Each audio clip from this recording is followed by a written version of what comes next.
Risk, a new conceptual framework. Risk is the sacred relationship man has with the future.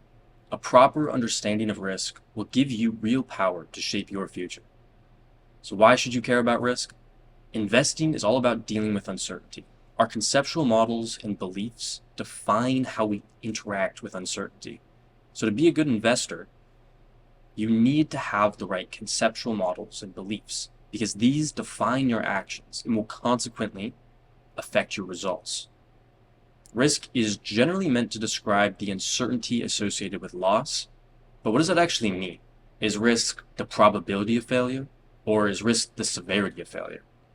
Well, to me, risk is both, and understanding this leads to better decision making. Risk can be thought of as a three-dimensional expression where a particular point in that space describes a particular cost, distribution, and tolerance. To understand risk in these terms, I must ask myself the following question. How much are you paying to take a position? How much are you willing to spend to keep that position? And what is the probability of being correct? What are the consequences if you're incorrect?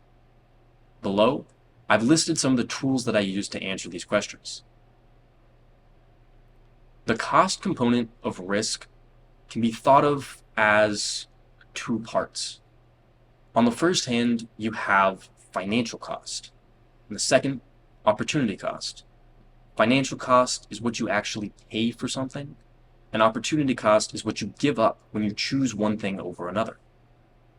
Financial cost can be further broken down into initial and potential.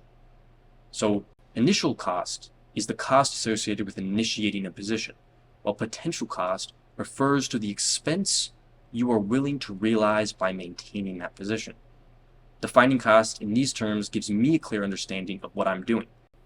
That certainty reduces the problem space and leads to less irrationality on my part. I think of distribution as the geometric expression of possible outcomes. We need to understand that this curve can look like by considering the asset's beta, performing backtesting, and gaining intuition from experience. Beta is a popular metric that measures volatility in an asset compared to the S&P 500. Backtesting is a way to judge the utility of a particular model by testing it with historical data. And intuition, well, if I watch anything long enough, I'm bound to see similarities between events. The market is driven by human behavior, which can be modeled and is somewhat predictable. Seeing many situations play out over a long period of time will allow an observant investor to recognize recurring patterns and distill them into principles. Tolerance. What happens when a point on that distribution curve becomes a reality? People think of tolerance as how much can you afford to lose? Okay, fine, but that's a flawed conceptual model because it phrases the question as a win-lose dynamic, not a correct-incorrect dynamic. The difference is subtle but critical because as humans, we are predisposed to assume we are going to win. This takes us out of the rational plane of evaluation and plunges us into the irrational one. Thermodynamics teaches us, in essence, that there are more possible ways for things to go wrong than there are for them to go correctly.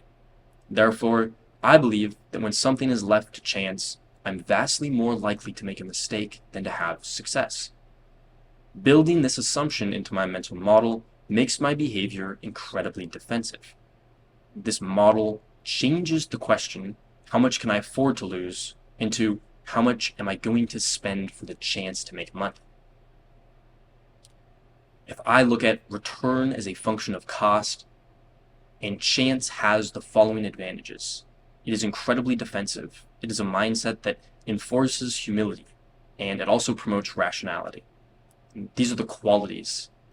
Easy treasure is difficult to find because most of it has already been taken. Low risk, high reward investments are no different. But a mental model for risk can give you an advantage in your search.